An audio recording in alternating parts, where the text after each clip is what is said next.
بسم الله الرحمن الرحيم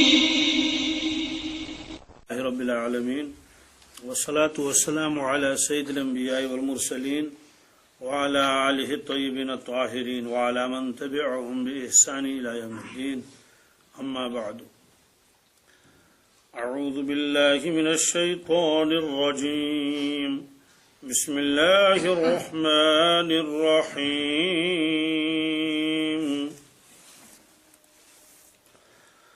وأنذر به الذين يخافون أن يحشروا إلى ربهم ليس لهم من دونه ولي ولا شفيع لعلهم يتقون ولا تطرد الذين يدعون ربهم بالغداة والعشي يريدون وجهه ما عليك من حسابهم من شيء وما من حسابك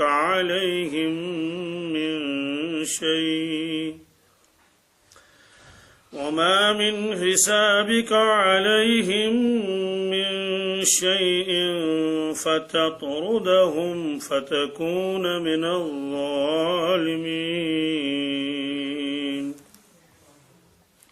صدق الله المولانا العظيم. سورہ انعام کی 50 آیتیں ہو چکی ہیں، یہ آیت نمبر 51 ہے۔ اس میں اللہ تبارک تعالیٰ فرماتے ہیں حضرت رسول اللہ صلی اللہ تعالی علیہ وسلم کو وَأَنذِرْ بِهِ الَّذِينَ يَخَافُونَ کہ آپ اس قرآن پاک کے ذریعے ان لوگوں کو ڈرائیے، ان کو نصیحت فرما دیجیے، یخافون ان یحشروا الی ربہم، جنہیں ڈر ہے اس چیز کا کہ قیامت کے دن انہیں اپنے رب العالمین کے سامنے جمع کیا جائے گا۔ اس کو کہتے ہیں خاص نصیحت۔ انبیاء علیہ الصلوۃ والسلام کا منصب یہی ہے کہ وہ لوگوں کو نصیحت کریں، لوگوں کو ڈرائیں، لیکن یہاں خاص طبقے کے بارے میں فرمایا ان کو آپ ڈرائیے۔ اس لیے پہلے یہ آیت آئی کہ کفار اللہ کے نبی صلی اللہ علیہ وسلم سے معجزات طلب کرتے تھے، اس کو فرمائشی معجزہ کہتے ہیں۔ وہ کام کر لیجئے تب مانیں گے، یہ کام کر لیجئے تب مانیں گے۔ کبھی کہتے تھے کہ ہماری غربت کو دور کر لیجئے، ان پہاڑوں کو سونا بنا دیجئے تاکہ خوب دولت مل جائے۔ ایک طبقہ یہ کہتا تھا۔ کبھی کچھ کہتے تھے کہ فلاں واقعہ بتا دیجئے، فلاں چیز کے بارے میں اطلاع کر دیجئے ہم کو۔ کبھی کہتے تھے کہ اعتراض کرتے تھے کہ اگر آپ کو اللہ تعالیٰ نے نبی بنایا ہے پھر آپ کھانا کیوں کھاتے ہیں، پھر بازار کیوں جاتے ہیں؟ تو ان کا جواب آ گیا کہ قل لا اقول لکم عندی خزائن اللہ، آپ فرما دیجئے ان لوگوں سے میرے پاس اللہ کے خزانے نہیں ہیں، میں ان خزانوں کا مالک نہیں ہوں، میں تمہاری غربت دور کر لوں اور ان پہاڑوں کو میں سونا بنا دوں۔ رزق کا معاملہ اللہ تبارک تعالیٰ کے ہاتھ میں ہے۔ میں نے کب دعویٰ کیا کہ میرے پاس خزانے ہیں، آ جاؤ لوگوں، میں خزانے تقسیم کر لوں گا اور تمہاری جھولیاں بھر لوں گا؟ میں نے یہ دعویٰ کب کیا؟ ولا عالم الغیب، آپ مجھے ایسی چیزیں پوچھتے ہیں، فلاں کا حال کیا ہے، فلاں کے بارے میں پوچھتے ہیں۔ میں نے یہ بھی کب دعویٰ کیا کہ میں ساری چیزیں جانتا ہوں بغیر وحی کہ میں کچھ نہیں بتا سکتا؟ تو میں نے یہ بھی دعویٰ نہیں کیا اور آپ مجھ سے ایسی چیزیں پوچھتے ہیں۔ اسی طرح سے آپ کہتے ہیں کہ آپ کھانا کیوں کھاتے ہیں، بازار کیوں جاتے ہیں؟ مال حاضر رسول یاکل الطعام ویمشی فی الاسواق، یہ قرآن پاک میں ہے۔ یہ کیسا نبی بھیجا ہے اللہ تبارک تعالیٰ نے؟ یاکل الطعام، یہ تو کھانا بھی کھاتے ہیں، یہ تو پانی بھی پیتے ہیں، یہ تو بازار بھی جاتے ہیں۔ اس کا جواب ہے ولا اقول لکم انی ملک، میرا یہ بھی دعویٰ نہیں میں فرشتہ ہوں، میں تو انسان ہوں، مجھے تو ضرورت ہے کھانا کھانے کی، پینے کی، مجھے تو گھر کی ضرورت ہے، مجھے اہل عیال کی ضرورت ہے۔ تو میں نے یہ کب دعوے کیے جو آپ مجھ سے اس طرح کے مطالبے کرتے ہیں؟ پھر فرمایا قل هل يستوي الاعمى والبصير افلا تتفکرون، آپ فرما دیجئے ان سے کہ اندھا اور بینا کبھی برابر نہیں ہو سکتے، افلا تتفکرون، آپ اس میں غور کیوں نہیں کر سکتے؟ مطلب تو یہ ہے کہ جو لوگ بینا ہیں انہیں معلوم ہے کہ اللہ تبارک تعالیٰ نے جتنے نبی بھیجے ہیں وہ انسان ہی تھے. پھر یہ بھی ان کو معلوم ہے، ابراہیم علیہ الصلوۃ والسلام کو وہ بھی مانتے تھے کہ وہ نبی ہیں، وہ فرشتے تو تھے نہیں، باقاعدہ ان کے اولاد تھے. یہ ساری چیزیں ہیں. تو اس لیے فرمایا افلا تتفکرون، آپ سوچتے کیوں نہیں؟ اب اس کے بعد فرمایا کہ چھوڑ دیجئے ان کو، یہ مانے نہ مانے چھوڑ دیجئے. البتہ آپ اپنا خاص واز وہ لوگ ہیں ان کو سنا لیجئے. وَأَنذِرْ بِهِ الَّذِينَ يَخَافُونَ أَن يُحْشَرُوا إِلَىٰ رَبِّهِمْ، آپ ڈرائیے اس قرآن کے ذریعے سے الذین یخافون، ان لوگوں کو جنہیں ڈر ہے، خوف ہے، میدان محشر کا خوف ہے، پولیس رات کا خوف ہے، آخرت کا خوف ہے، آخرت کا یقین ہے ان لوگوں کے دلوں میں، اور اس چیز کا یقین ہے یحشروا الی ربہم، کہ ان کو جمع کیا جائے گا اپنے رب کے پاس. یعنی سب لوگ آ جائیں گے اور اللہ تبارک تعالیٰ کے پاس ان کو جمع کیا جائے گا، تو وہاں انہیں اپنی زندگی کا حساب دینا ہے. آپ ان کو نصیحت کیجیے، ان کو نفع پہنچے گا آپ کی نصیحت سے. لیس لہم من دونہ ولی ولا شفیع، اور ان لوگوں کو یہ بھی خیال ہے، یہ بھی یقین ہے کہ اللہ تبارک تعالیٰ کے علاوہ ان کا کوئی مددگار بھی نہیں ہوگا اور نہ کوئی سفارش کرنے والا ہوگا. یہ بھی ان کو یقین ہے. لعلہم یتقون، اس بات سے وہ اور زیادہ متقی بن جائیں گے. اس میں رد ہے یہود و نصارہ کا خاص طور سے. کیوں؟ اس لیے کہ یہود کے ذہنوں میں یہ بات تھی کہ ہم تو بخشائے ہیں، ہم تو انبیاء علیہ الصلوۃ والسلام کی اولاد ہیں، اس لیے ہمیں کچھ کرنے کی کوئی ضرورت نہیں. عقیدہ جیسا ہمارا ہو، اعمال جیسے ہمارے ہوں، ہمارے بڑے تو ہم کو بخشوا دیں گے. جس طرح سے کہیں بیٹا پھنس جاتا ہے تو باپ اس کو چھڑانے کے لیے آ جاتا ہے، چاہے بیٹے نے کیسا ہی جرم کیا ہو. تو اس طرح سے ہم چاہے کچھ بھی زندگی گزارے، ہمارے آبا و اجداد تو آئیں گے اور ہم کو نکال لیں گے دوزخ سے، بچا لیں گے. اور اس کے بارے میں انہوں نے طرح طرح کی روایتیں گھڑ رکھی تھیں کہ یعقوب علیہ الصلوۃ والسلام کی طرف نسبت کی تھی. یعقوب علیہ الصلوۃ والسلام نے اپنے بیٹوں سے فرمایا کہ میرے بیٹو، میں تمہارے کام آ جاؤں گا اور میں تم کو چھڑا لوں گا دوزخ سے. اس لیے انہوں نے کہا بس حضرت نے تو فرما دیا ہے. اس طرح کی روایتیں گھڑ رکھی تھی. خلاصہ یہ ہے کہ چاہے ہم کچھ بھی کر لیں، ہم تو دوزخ میں جا ہی نہیں سکتے. جب جانا ہی نہیں دوزخ میں تو پھر پریشانی کیوں ہے؟ اب ہم احکامات پر عمل کریں گے، مسلمان بن جائیں گے، پھر روزہ بھی رکھنا پڑے گا، پھر زکوٰۃ بھی دینی پڑے گی، پھر پاکیزہ بھی رہنا پڑے گا، اور پھر حلال حرام کی بحثیں ہیں اور اتنی پابندیاں ہیں. یہ سب کرنے کی ضرورت کیا ہے؟ جنت بھی تو جانا ہے، وہ تو ہم ویسے ہی جائیں گے، اور پکڑے جائیں گے تو چھڑا لیں گے ہمارے آبا و اجداد. اور کبھی کہتے تھے نحن ابناء اللہ و احباؤہ، ہم تو اللہ تعالیٰ کے محبوب ہیں اور اس کے بیٹے ہیں، گویا اس کے خاص خصوصی لوگ ہیں. ان پر زد اس میں فرمائی کہ ان لوگوں کا یقین ہے کہ ہم کو اللہ سے کوئی بچانے والا نہیں ہے، اور وہ لوگ یہ کہتے ہیں ہم جو بھی کر لیں گے ہم تو بخشائے ہیں. کبھی کہتے تھے وقالوا لن تمسنا النار الا ایاما معدودہ، ہم کو تو دوزخ کی آگ جلا نہیں سکتی، اگر بالفرض جانا ہی پڑے تو چند دنوں کے بعد وہاں چھوڑ دیے جائیں گے. جس آدمی کے ذہن میں ایسا ہو تو کیا وہ اپنی زندگی سنوارے گا؟ اس کو تقوی و پرہیزگاری کی کیا ضرورت ہے؟ جس کے دل میں یہ ڈر لگا ہوا ہے کہ مجھے پکڑ ہوگی، حساب دینا ہے، وہی تو ڈرے گا. اگر کسی نے کسی بیٹے کو کہہ دیا ہوگا کہ بیٹے تم کو کچھ کرنے کی ضرورت نہیں ہے، بس مارکس کارڈ خود ہی گھر پہنچ جائیں گے، آپ کو فرسٹ ڈویژن رکھ دیا جائے گا، وہ رات بھر کیوں پڑھے؟ وہ کہے گا پاس ہی تو ہونا ہے اور مارکس کارڈ تو مل ہی جائے گا بغیر امتحان دیے ہوئے. جس کے ذہن میں یہ ہو وہ کیا امتحان دے گا اور وہ کیا محنت کرے گا؟ اس طرح سے ان کو فرمایا کہ آپ ان لوگوں کو ڈرا دیجئے، بتا دیجئے ان کو جنہیں یہ یقین ہے کہ نہیں ہے ان کے لیے کوئی ولی کہتے ہیں مدد کرنے والے کو، شفیع کہتے ہیں شفاعت کرنے والے کو. شفیع عربی لفظ ہے، یہ نکلا ہے شفعن سے. کس سے؟ شفعن کے معنی جوڑ آتے ہیں، جیسے والفجر ولیال عشر والشفع والوتر. وتر طاعت کو کہتے ہیں، شفع اور شفع یہ جوڑ کو کہتے ہیں. گویا کہ مجرم اکیلا پھنسا ہوا تھا، ادھر سے ایک اور شخص آ گیا، وہ اس کے ساتھ جڑ گیا، اس کا شفیع بن گیا. کیا بن گیا؟ شفیع بن گیا اس کا. تو اب یہ دو ہو گئے، ابھی تک تو اکیلا تھا، اب اس نے اپنے وجاہت سے یا جس چیز سے بھی اس کو، ابھی تو ایک تھا، اس کو چھڑا کے لائے. اس لیے فرمایا کہ کوئی ولی بھی نہیں ہوگا، کوئی شفیع بھی نہیں ہوگا. قرآن پاک میں اس سے پہلے بھی اللہ تعالی نے فرمایا، بنی اسرائیل کا تذکرہ جگہ جگہ کیا کیونکہ بنی اسرائیل ہی سب سے زیادہ مخاطب تھے اس زمانے میں کفار کے بعد، کیونکہ ان پر تو تمام لوگوں کو ناز تھا۔ ناز اس چیز کا تھا کہ یہ جو بنی اسرائیل ہیں یہ اہل علم ہیں، انبیاء علیہ الصلوۃ والسلام کی اولاد ہیں، اس لیے کفار بھی ان کا احترام کرتے تھے۔ مالی اعتبار سے بھی اللہ تعالیٰ نے ان کو وسعت دی تھی، اس لیے بڑے بڑے ساہوکار یہ تھے۔ مدینہ طیبہ کے اندر بھی یہ لوگ رہتے تھے، یہود، چونکہ وہ بھی بنی اسرائیل ہیں، مال کے اعتبار سے بھی وہ بڑے بڑے لوگ تھے، تو اس لیے غریب صحابہ جو ہے ان سے قرضے بھی لیتے تھے، حتیٰ کہ خود اللہ کے نبی صلی اللہ علیہ وسلم نے بھی قرضہ لیا یہود سے۔ تو اس طرح سے مالی اعتبار سے بھی یہ بہت بڑے تھے، اور ادھر سے علمی اشخاص مانے جاتے تھے، ان کا خاندان علمی خاندان مانا جاتا تھا، تو یہ فضیلت بھی ان کو حاصل تھی، یہ فضیلت بھی ان کو حاصل تھی۔ تو اللہ تبارک تعالیٰ نے جگہ جگہ ان کو خطاب فرمایا کہ میری نعمتوں کو یاد کر لو، میں نے تمہارے ساتھ کیا کیا معاملہ کیا ہے۔ فرمایا یا بنی اسرائیل اذکروا نعمتی التی انعمت علیکم وانی فضلتکم علی العالمین، اے بنی اسرائیل میرے احسانات کو مانو، میں نے تمام عالمین کے اوپر تم کو فضیلت دی ہے۔ یعنی اتنی فضیلت دینی اعتبار سے بھی دنیا کے اعتبار سے بھی۔ دینی فضیلت سب سے زیادہ یہ ہے کہ کسی خاندان میں کوئی اللہ تعالیٰ کا دوست، کوئی اللہ تعالیٰ کا خاص بندہ پیدا ہو جائے، اور خاص بندوں میں سب سے زیادہ جو خاص ہیں اخص الخواص وہ انبیاء علیہ الصلوۃ والسلام ہیں۔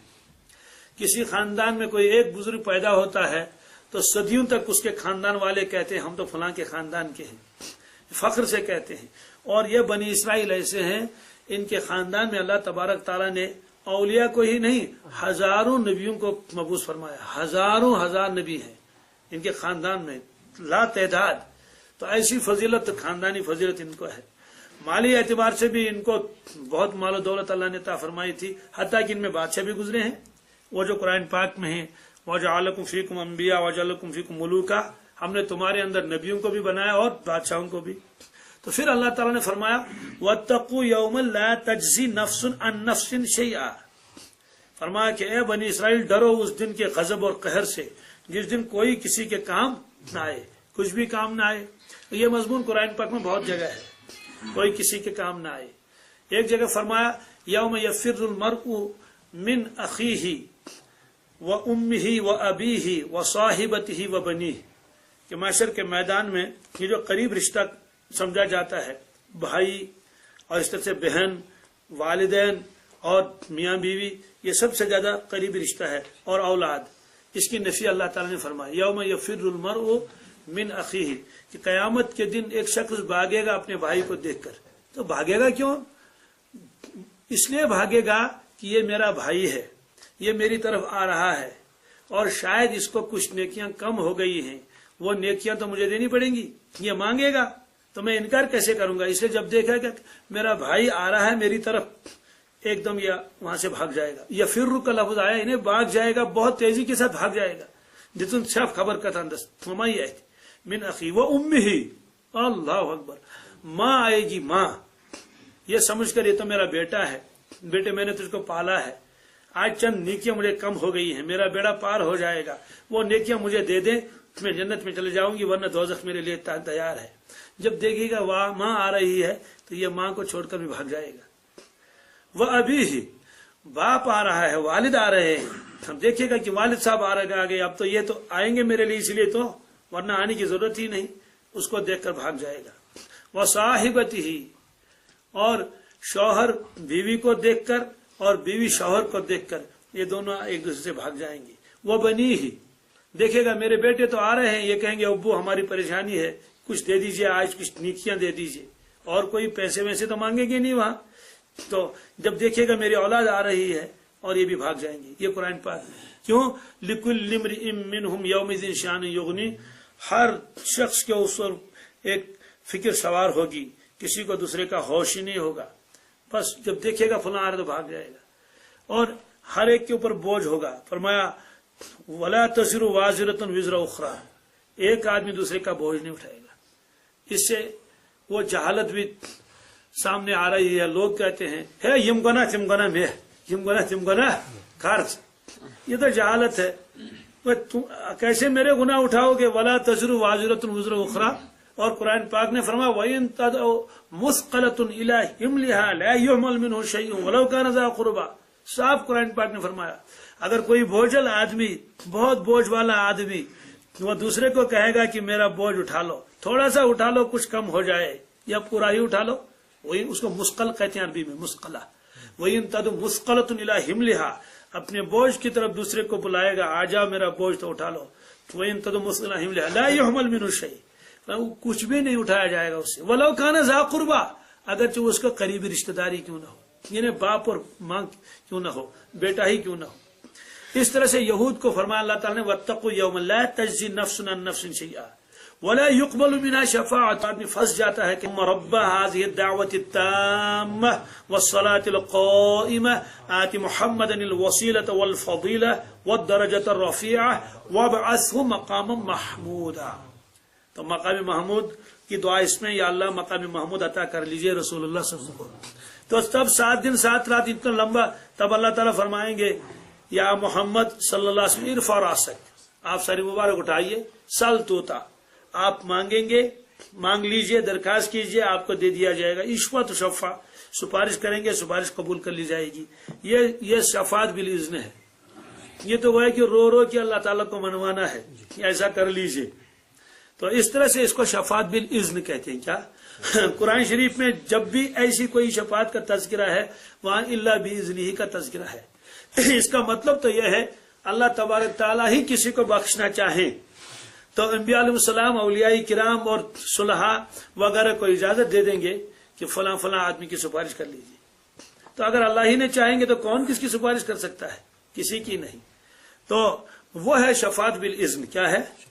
ہاں، تو اللہ باذنہ کا مفہوم الگ ہے اور من دونہ کا الگ ہے. تو اللہ تعالیٰ نے اس میں فرمایا کہ یا رسول اللہ صلی اللہ علیہ وسلم آپ واعظ و تبلیغ اس طبقے کے سامنے خصوصیت کے ساتھ کیجیے، خصوصی واعظ. کیا؟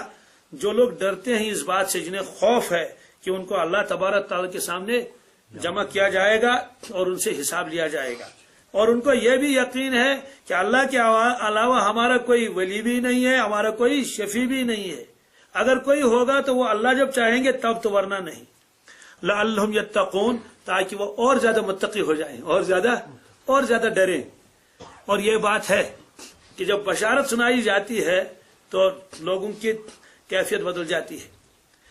صحابہ کرام کو بشارت دے دی گئی فلاں بھی جنتی، فلاں بھی جنتی، فلاں بھی جنتی. تو اس کے بعد انہوں نے یہ نہیں کیا جناب اب تو ہم جنتی ہیں، آپ فجر کیوں نہیں پڑھ رہے ہیں؟ ہم تو جنتی ہیں. آپ نے روزہ نہیں رکھا؟ نہیں صاحب ہم تو جنتی ہیں، ہم کو سرٹیفکیٹ مل گیا. نہیں، الٹا معاملہ ہوا. کیا؟ جتنی عبادت اور ریاضت اس سے پہلے کرتے تھے اس سے زیادہ کرنے لگے شکرانے میں، کہ اللہ نے جب اتنا احسان کیا، دنیا میں ہی گویا کہ ابھی امتحان ہی چل رہا ہے، ابھی تو دنیا میں ہی تو تھے، یہ امتحانی گاہ ہے نا، امتحان گاہ ہے، ابھی دنیا میں ہی ہے اور رزلٹ بتا دیا گیا، یہ بھی جنتی، یہ بھی جنت، یہ بھی رزلٹ ہے نا، یہ انجام بتایا گیا. صحابہ کرام کو انجام بتایا گیا. ابو بکر فی الجنہ، عمر فی الجنہ، عثمان فی الجنہ، علی فی الجنہ، عبد الرحمن ابن عوف فی الجنہ، ابو عبیدہ ابن جراح فی الجنہ، طلحہ فی الجنہ، زبیر فی الجنہ، سعد فی الجنہ، سعید فی الجنہ. تو یہ سارے لوگوں کو جنت جنت جنت بتایا جا رہا ہے. عشر مبشرہ کو یہی تو بشارت ہے نا، یہ تو انجام ہے. اب اس کے بعد ان لوگوں نے کیا کیا کہ جتنے اعمال کرتے تھے ان میں اضافہ ہوا. ان میں اگر مسلمان کو یہ یقین بھی ہو جائے کہ جناب میری سفارش تو ہو ہی جائے گی، تو اس کو کیا کرنا چاہیے؟ اس کو تو اور زیادہ اعمال کرنے چاہیے. جب اللہ نے ایسی بڑی دعوت دے دی، ایسی بڑی نعمت دے دی، تو یہ فرمایا. اب اس کے بعد اللہ تعالیٰ فرماتے ہیں وَلَا تَطْرُدِ الَّذِينَ يَدْعُونَ رَبَّهُمْ بِالْغَدَاةِ وَالْعَشِيِّ. جب آپ یہ آیت پڑھیں گے اس میں واو لکھا رہتا ہے، بالغداوتی نہیں پڑھیں گے، اس کو بالغداتی. واو رسم الخط کا ہے، یہ لکھا جاتا ہے، پڑھا نہیں جاتا. اس لیے دنیا کی کوئی طاقت اس واو کو ہٹا نہیں سکتی، حالانکہ اس پر کوئی حرکت نہیں، زبر نہیں، زیر نہیں، پیش نہیں، جزم نہیں، لیکن واو پڑھنا نہیں، لکھنا ہے. بالغداتی پڑھنا ہے اور واو کا لکھنا ضروری ہے.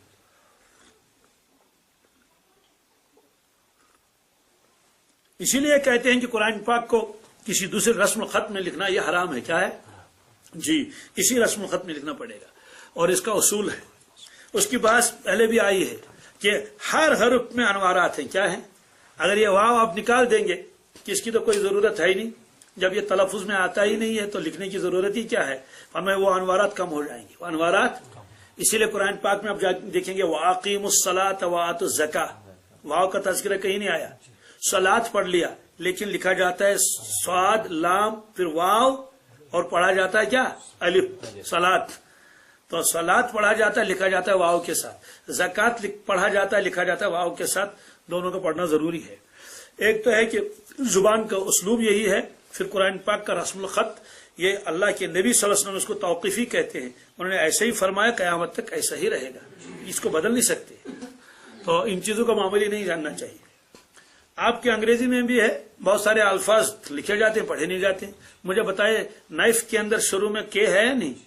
وہ فضول ہے یا ہے فضول کی کیا کارآمد ہے؟ لکھنا پڑے گا نا، لیکن تلفظ میں تو نہیں آئے گا. اور واک اور ٹاک، اس کے درمیان میں جو ایل بیٹھا ہوا ہے خامہ خامہ جگہ گیر رکھے اس نے، اگر اس کو نکال دیا جائے WA کے ہی لکھ دیں سیدھے، کیونکہ اس کو تو تلفظ میں تو آتا نہیں ہے، لیکن لکھنا پڑے گا. کیوں؟ رسم الخط کا وہی اصول ہے. وہ نہیں لکھیں گے تو وہ حرف وہ نہ رہے گا اور کچھ ہو جائے گا. تو یہاں بالغداتی کو بالغداتی پڑھنا بالغداوتی، جی اس کو میں نے خود بھی سنا ہے. بعض لوگ جو ہیں وہ کیونکہ واو لکھا ہوا ہے تو وہ جو پڑھیں گے تو بالغداوتی والشی. جی تو اس آیت کا شان نزول کیا ہے، اس کا مطلب کیا ہے؟ اس میں اللہ تعالیٰ فرماتے ہیں یا رسول اللہ صلی اللہ علیہ وسلم، ان لوگوں کو آپ اپنے سے دور نہ کر لیجئے جو صبح شام اللہ کی عبادت کرتے ہیں اور اللہ کی رضامندی چاہتے ہیں، ان کو دور نہ کر لیجئے. اس کا کیا مطلب ہے؟ ایک مرتبہ مکہ شریف کے کچھ لوگ جو بڑے بڑے مالدار تھے، بہترین لباس والے، وہ آئے اور انہوں نے یہ کہا کہ یا رسول اللہ صلی اللہ علیہ وسلم، ہم بھی آپ کی بات سنتے واضح تبلیغ، لیکن ہم دیکھتے ہیں کہ آپ کے ارد گرد تو صرف غربا ہیں، فقراء ہیں، یہ غلاموں کی جماعت ہے. یہ بلال حبشی ہیں اور یہ سلمان فارسی ہیں، وہ بھی تو آزاد کردہ غلام تھے. یہ سہیل رومی ہے، یہ مقدام سوڈانی ہے، اور کون کون ہے مقداد. اس لیے ہم کو شرم آتی ہے کہ ہم ان کے پاس بیٹھے.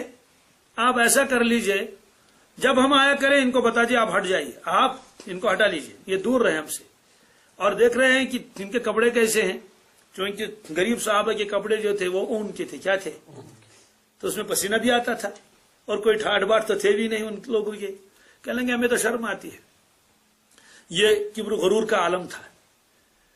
کفار کو تو چھوڑ دیجئے، خود اس وقت جو دنیا کے لوگ اپنے آپ کو بہت ہی مہذب کہتے ہیں، انگریز، وہ بھی گوارا نہیں کرتے ہیں کوئی بڑا آدمی چھوٹوں کے پاس بیٹھے گا ہی نہیں.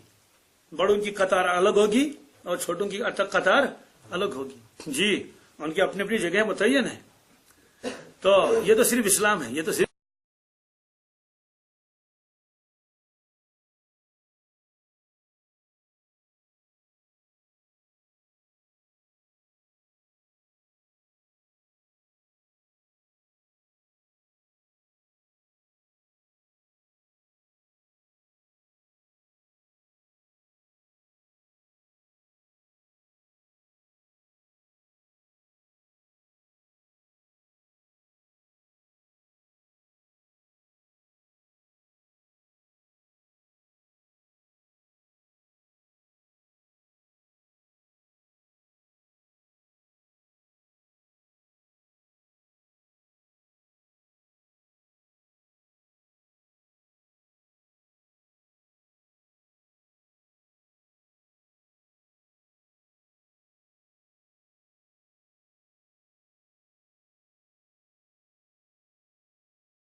کیا ایک ہی صف میں کھڑے ہو گئے محمود و ایاز، نہ کوئی بندہ رہا نہ کوئی بندہ نواز۔ محمود اصل میں تھا بادشاہ اور آقا، اور ایاز وہ غلام تھا۔ تو ظاہر سی بات ہے بادشاہ کے لیے تو اپنا تخت ہونا چاہیے، غلام تو وہاں بیٹھے گا یوں ہاتھ باندھے ہوئے، اس کو کہتے ہی غلاموں کی طرح کھڑا رہے گا۔ لیکن فرماتے ہیں کہ جب مسلمانوں کا عالم یہ ہے، جب یہ نماز کے لیے آ جاتے ہیں تو ایک ہی صف میں غلام بھی ہے اور بادشاہ بھی ہے، اور محمود بھی ہے اور ایاز بھی ہے۔ اب اس مقام پر جب پہنچے نہ کوئی بندہ رہا نہ کوئی بندہ نواز۔ بندہ نواز کے معنی جو اس کو نوازے، جو اس کو دے دے، جو آقا بنے۔ بندہ تو ہے وہ غلام، کہتے یہاں تو کوئی نہیں، سب ایک ہی ہے۔ تو اللہ کے نبی صلی اللہ علیہ وسلم کے دربار میں جب بیٹھتے تھے، مجلس میں جب بیٹھتے تھے، عثمان غنی رضی اللہ عنہ جیسا مالدار یہ بھی وہیں بیٹھا رہتا تھا، اور حضرت بلال حبشی جیسا غریب یہ بھی وہیں بیٹھا رہتا تھا، حضرت عبد الرحمن عوف جیسا اتنا زبردست بڑا مالدار یہ بھی وہیں بیٹھے رہتے تھے، اور بغل میں حضرت سلمان فارسی ہے نا آزاد کردہ غلام، وہ بھی وہیں بیٹھے رہتے تھے۔ تو یہ تو سب رل مل بیٹھتے تھے، کوئی وہ تمیز نہیں ہے، کوئی امتیاز اس طرح کا نہیں ہے کہ امیروں کی صف الگ بن جائے۔ تو ان مالداروں نے کہا، کشمیر بڑے بڑے لوگ تھے، ان کو آپ ہٹا لیجئے، تب ہم آئیں گے آپ کی بات سننے کے لیے۔ تو اللہ کے نبی صلی اللہ علیہ وسلم کے ذہن میں یہ بھی تھا یہ تو اپنے لوگ ہیں ہی، یہ غریب غربا محبت کرنے والے، اور لہذا اگر ان کی الگ مجلس بنا دیجیے تب بھی کوئی شرم بھی کوئی قباحت اس میں نہیں ہے۔ اس لیے خواص کا بھی تو کئی پروگرام ہوتا ہے، چلو ٹھیک ہے متکبر ہی صحیح۔ تو حضرت نے اس پر عمل بھی نہیں کیا، لیکن انہوں نے یہ تجویز پیش کی ان کو ہٹا دیجیے۔ اور صحابہ کرام نے یہ خود بھی سن لیا کہ قریش مکہ نے یہ اطلاع بھیجی ہے، تو انہوں نے عرض کیا یا رسول اللہ صلی اللہ علیہ وسلم جب یہ بڑے بڑے لوگ آ جائیں گے ہم تو خود ہی ہٹ جائیں گے، یعنی ہم کو ہٹانے کی ضرورت، ہم تو خود ہی الگ بیٹھیں گے کہ بھائی بڑے لوگ آ رہے ہیں، یہی اگر ایمان قبول کر لیں تو بہت غنیمت ہے، ہم لوگ پیچھے کو بیٹھ جائیں گے جدھر کو۔ ابھی اس پر عمل نہیں ہوا کہ اللہ کے نبی صلی اللہ علیہ وسلم نے ان کے لیے کوئی خصوصی مجلس قائم نہیں کی، ابھی صرف ادھر سے ہی مطالبہ ہو رہا ہے، اور ادھر سے آیتیں نازل ہوئی کیا وَلَا تَطْرُدِ الَّذِينَ يَدْعُونَ رَبَّهُمْ بِالْغَدَاةِ وَالْعَشِيِّ يُرِيدُونَ وَجْهَهُ۔ یا رسول اللہ صلی اللہ علیہ وسلم یہ جو اللہ تبارک تعالیٰ کو صبح شام یاد کرتے رہتے ہیں اور عبادت میں لگے ہوئے ہیں، اللہ میں لگے ہوئے ہیں، اور یریدون وجہ معاملہ بھی صاف کر لیا، فرماتی ان کی نیت صرف اللہ کی رضامندی۔ معلوم یہ ہوا کہ صحابہ کرام کی نیت کا بھی بیان اللہ تبارک خود فرمایا قرآن پاک میں، فرمایا یریدون وجہ، یہ تو نہیں فرمایا یریدون مالن، یہ مال چاہتے ہیں، یہ تو نہیں فرمایا، یا فلاں چیز چاہتے ہیں، یا ان کو جو ہے وہ فلاں جا ہے ان کے اندر، کچھ نہیں، یریدون وجہ، بس اللہ تبارک تعالیٰ کی خوشنودی کے یہ منتظر وہی چاہتے ہیں۔ اس لیے فرمایا ان کو آپ دور نہ کر لیجیے، ان کو آپ ہٹائیے نہیں، بلکہ کیا کر لیجئے ان کو آپ اپنے پاس رکھیے۔ تو یہ آیت نازل ہو گئی، ما علیک من حساب من شیء، ان کے حساب میں سے آپ کے ذمہ کچھ بھی نہیں، ان کا اندرون کیا ہے، یہ کیوں کیا وجہ، اس کو آپ سے ہم پوچھیں گے نہیں، یہ ہے وما من حسابک علیہ من شیء، اور آپ کا حساب ان کے ذمہ نہیں، ان کا حساب آپ کے ذمہ نہیں۔ ایک بات یہ ہے، ایک تفسیر یہ ہے لکھی ہے علماء کرام نے مفسرین نے، دوسری تفسیر ہے ما علیک من حساب من شیء، یا رسول اللہ صلی اللہ علیہ وسلم یہ کفار اگر آپ نہیں مانیں گے آپ کی بات کو، ایمان قبول نہیں کریں گے، ما علیک آپ کے ذمہ کچھ بھی نہیں، ہم آپ سے باز پرس نہیں کریں گے۔ یہ ان لوگ کیوں ایمان نہیں لایا، یہ کیوں ہم آپ سے پوچھیں گے، بس آپ نے تو اپنا کام کر لیا، جو آپ کو ذمہ جو فریضہ تھا وہ تو آپ نے پہنچا دیا، وہ پورا ہو گیا فریضہ۔ اب اس کے بعد کیا ہوا، جب یہ آیت نازل ہوئی، آگے آیت آ رہی ہے کہ جب یہ ایمان والے تمہارے پاس آئیں گے تو اے اللہ کے نبی صلی اللہ علیہ وسلم ان کو بشارت سنا دیو، فرمائے سلام علیکم، کیا فرما دیجئے، سلامتی ہو تمہارے اوپر، یہ ان کو جواب دے دیجئے اور ان کو بشارت سنا لیجئے۔ اور پھر اللہ کے نبی صلی اللہ علیہ وسلم فرمایا، کیا فرمایا شکر ہے اس پاک پروردگار کا جس پروردگار نے مجھے دنیا میں رہتے ہوئے وفات سے پہلے حکم دے دیا کہ اپنے امت کے افراد کے ساتھ بیٹھے، اپنی امت کے افراد کے ساتھ، یہ قرآن پاک میں ہے۔ ایک جگہ فرمایا وَاصْبِرْ نَفْسَكَ مَعَ الَّذِينَ يَدْعُونَ رَبَّهُمْ بِالْغَدَاةِ وَالْعَشِيِّ يُرِيدُونَ وَجْهَهُ، یہ سورہ کہف میں ہے۔ کیا فرمایا وَاصْبِرْ نَفْسَكَ، یا رسول اللہ صلی اللہ علیہ وسلم آپ پابند بنائیے اپنے آپ کو۔ مفسرین اس کا ترجمہ لکھتے ہیں جم کر بیٹھے، کیا، کیونکہ وَاصْبِرْ نَفْسَكَ کا لفظ آیا نا، صبر یصبر کے معنی آتے ہیں روکنا بھی، جم کر بیٹھنا بھی، یعنی آپ لازم کر لیجئے اپنے اوپر ان صحابہ کے ساتھ بیٹھے، تشریف رکھیے، ان کو فیضیاب کر لیں. یہ تو عاشق ہیں آپ کے، یہ تو چاہتے ہیں کہ حضرت تشریف رکھیں، خود ہی ذرا دور دور بیٹھتے ہیں، آپ آ کے ان کے درمیان میں بیٹھے. وَاصْبِرْ نَفْسَكَ مَعَ الَّذِينَ، ان لوگوں کے ساتھ یدعون ربهم، یہ اللہ تعالیٰ کو یاد کرتے رہتے ہیں، اس کی بندگی عبادت کرتے ہیں، بالغداۃ والعشی، صبح شام. صبح شام سے مراد ہے 24 گھنٹے پورے، ہر وقت ہمہ وقت. یریدون وجہ، بس نیت کیا ہے؟ بس اللہ تبارک تعالیٰ کی رضامندی ہے.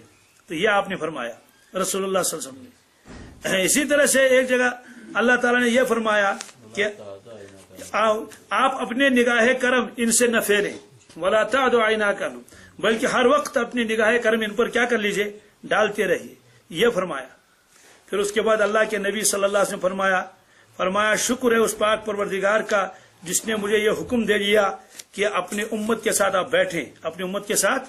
فرمایا الحمدللہ جعل من امتی من امرت ان اصبر نفسی معہ، کہ مجھے حکم دے دیا گیا ان کے ساتھ بیٹھیں.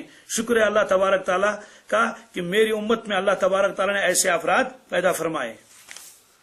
تو اس طرح سے یہ فرمایا گیا کہ آپ ان کو ہٹائیے نہیں، دور نہ کیجیے، اور ان کا یہ مطالبہ جو ہے اس کو نہ مانیے.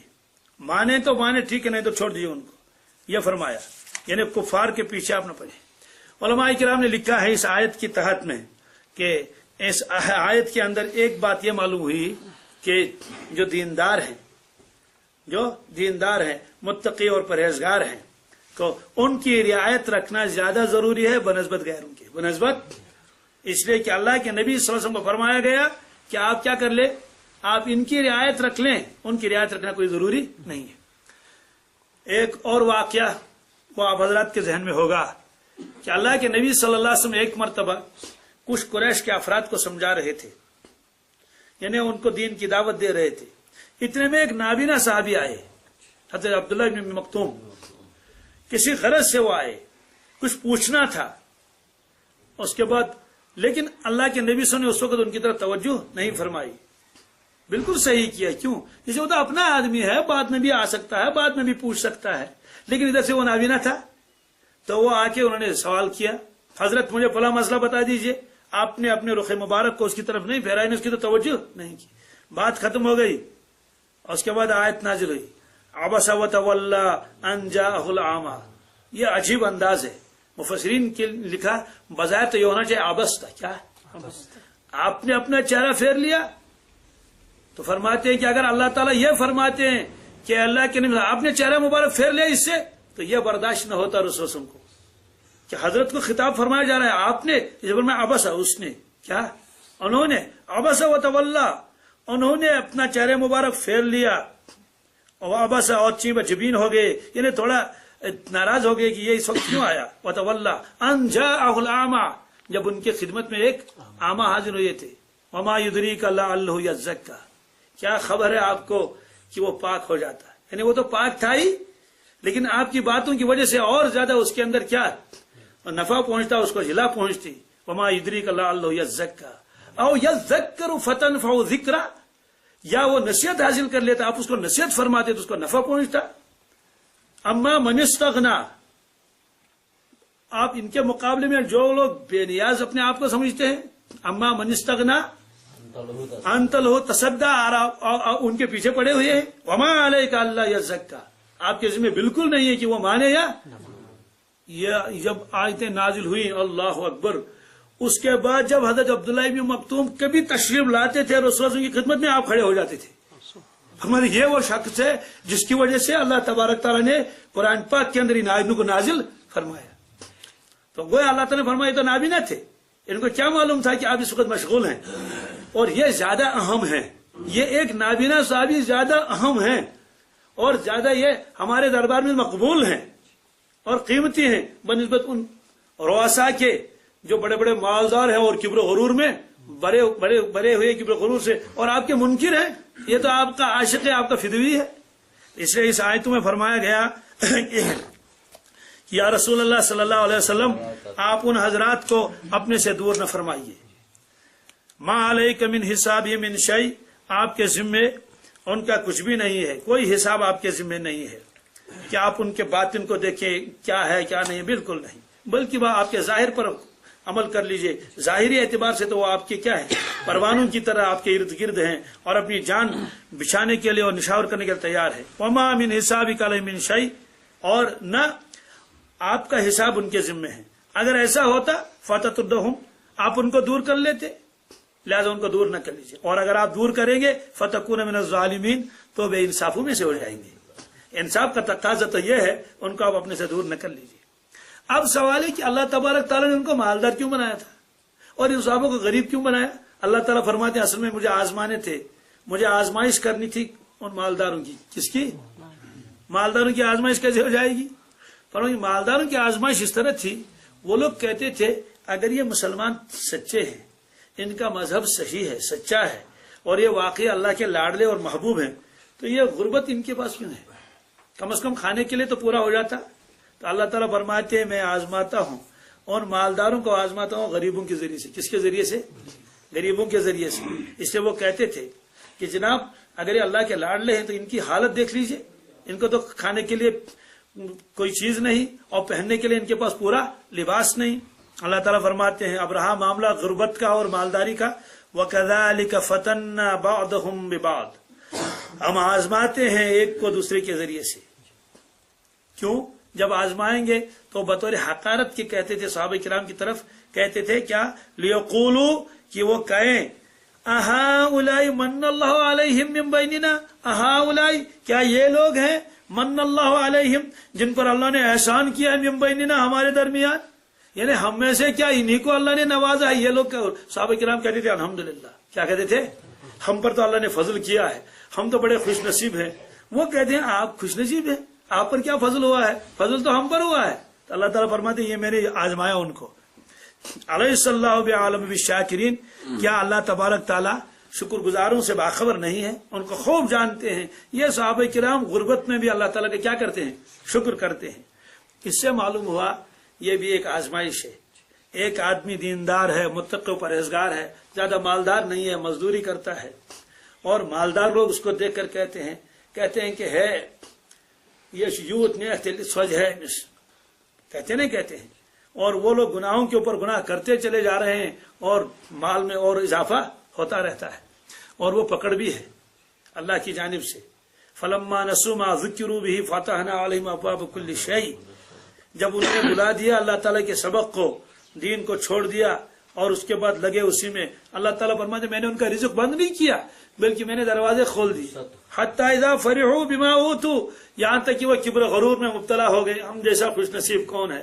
اخذناہم بغتۃ، بس اچانک میری پکڑ آ گئی، اچانک میں نے ان کو پکڑ لیا. فاذا هم مبلسون، پھر تو نا امیدی ہونا تھا، ان کو نا امید ہو کر رہ گئی.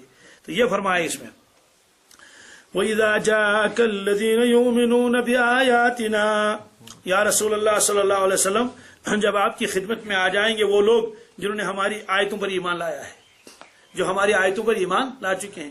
آیت سے مراد قرآن پاک کی آیتیں بھی ہیں، معجزات بھی ہیں، یا جو اور کائنات میں نشانیاں ہیں اللہ تبارک تعالیٰ کی قدرت کے، اس کی وحدانیت کی.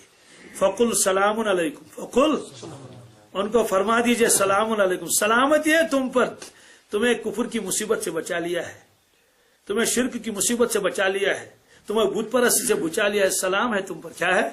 تو یہ فرمائیے. اس سے معلوم ہوا کہ صالحین کو ادھر سے کیا کرنی چاہیے؟ سلام کرنا چاہیے نا، ادھر ہی سے سلام علیکم، تو سلامتی ہو تم پر. کتب ربکم علی نفسہ الرحمہ، اللہ تبارک تعالیٰ نے تمہارے اوپر اپنے اوپر رحمت لازم کی ہے. مفسرین فرماتے ہیں کتبہ کا لفظ تو خود ہی کافی تھا، کیونکہ کتبہ یکتب کے معنی ہی آتے ہیں لازم کرنا. کتب علیکم صیام، اعلیٰ کے لفظ نے اس کو اور زیادہ موقت کر دیا. کتب علی نفسہ الرحمہ، اللہ نے اپنے ذمے رحمت کو لازم کر دیا ہے. اس کا مطلب میں تمہارے ساتھ ضرور رحمت کا معاملہ کر لوں گا. پھر آگے اصول کیا فرمایا؟ انہ من عمل منکم سوءا بجہالۃ، کہ تم میں سے جو بھی شخص کوئی گناہ کرے نادانی کے ساتھ، کیا کرے؟ معلوم ہو کہ گناہ جب ہوتا ہے تو وہ نادانی کی وجہ سے ہوتا ہے. کس کی وجہ سے؟